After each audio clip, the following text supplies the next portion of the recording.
Do not fall for this scam. I almost did. Alright guys, so just a couple of hours ago, there was a heavy scam process going on. And it partially, I would say 50-50 got me. And I'll explain how. So they didn't get any money, that's the good thing. They got some information on me, but nothing pertinent. But the lengths that they want to run a scam on one person was incredible. Now, I get a text message early this morning around 11 o'clock stating that somebody was trying to access my account via debit card for $776. And the ATM read something breezy, but I didn't know it was an ATM. I just thought it was a company or somebody at a store trying to run my card. So the text message then comes up, did you make this purchase? Yes or no. It said fraudulent. It said credit fraud. Excuse me. It said Capital One, credit fraud. Did you try to make this purchase? Yes or no? I said no. The next text comes up about a minute later saying, thank you. You will be contacted by a Capital One representative. I said, okay. Now, I've had this happen before, so I didn't think anything of it. 10 minutes later, a Capital One representative calls back and starts running me through this whole thing of what happened. Oh, did you try to make this purchase in Miami, Florida? I go, no. They're okay. They said, okay, it seems like your card is compromised. Now, they went straight to that right away. Now, I'll let you know why later on I picked it up as a red flag. So they go, okay, it seems like your card was compromised. We're going to have to cancel it. I said, all right. So then they cancel the card and then puts me on hold. 2 minutes later comes back and goes, oh, looks like your account was compromised, your entire account. I said, what about my other accounts? They said, no, your other accounts are okay. I said, but this account was compromised. I said, all right. So what next? And then he goes, let me put you on hold. Let me speak to my advisor, senior advisor. Comes back 5 minutes later. Like an asshole, I'm still on the phone.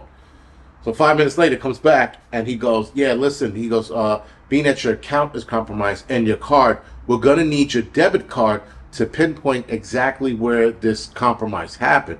So what we're going to need you to do is cut your card in half and then put it in an envelope, and I'm going to give you a case number. And write the case number on the front of the envelope with your first name and your last name, and then give it to our courier who's going to come and pick up the card. So in my head, I go, that's kind of weird and extreme, but I go, okay. I cut the card in half, I put it in an envelope, I get it downstairs. Now, before all of that transpires, he goes through the whole rigmarole of how this has been happening all over the place. Did you use a gas station? I go, yeah. I said, in Connecticut a week ago. I said, why would they take a week to then use it in Florida? He goes, sometimes they sit on it, and I don't know any better. So I go, all right. I said, but normally stupid people will use it right away, within a day or two. A week is a long time. So I'm thinking this. As I'm on the phone, I'm texting my son's mother who lives in Connecticut about what's going on and how I won't be able to make the football game. Which my son didn't play the football game anyway. He fucked his wrist up. So anyway, so I was telling her that I wasn't going to go because I didn't have any cash or any way to get there. So she goes, asks me what happens. I tell her. She goes, that sounds a bit extreme and kind of weird. I go, it does, right? She goes, yeah. I go, all right, so now the red flags are starting to go up. Because I'm thinking the same thing. She's thinking it. So then I asked my wife, my ex-wife, I say, do me a favor, check the account and see if anything weird is going on with the account. Any money's being moved around. So she goes on the account. She says, no, everything's cool. Did you go to Comac? I go, yes, I was in Comac, Long Island, that is, yesterday, rather Friday. So she goes, okay. She goes, what's going on? And I tell her. She goes, that's very weird. And I tell her about the debit card cut in half and giving it to them. She goes, that's very weird. I would call them back. Now, keep in mind, the phone number they used was a Capital One phone number. So when I hit call back, it goes back to Capital One. So my level of not worrying, but my level of concern starts to come down because it's the same number. So I call back, I get this Hindu guy, I start breaking his balls because he's not speaking English. I'm like, can I speak in American? Or where are you from? So I start breaking his nuts, being the asshole that I am. And then he couldn't answer any questions, so I hung up the phone. Call back, I get a lady named Ashley, start talking to her. As I start talking to her, I go, listen, I said, what's the status of my account? She goes, the status of your account, it's okay, everything's good. I go, are you sure? She goes, yeah. I go, what about my debit card? Is my debit card restricted and or canceled? She goes, no, your debit card is fine. And right then and there, I go, fuck. I said, could you cancel my debit card? She goes, yes. I said, I've been scammed.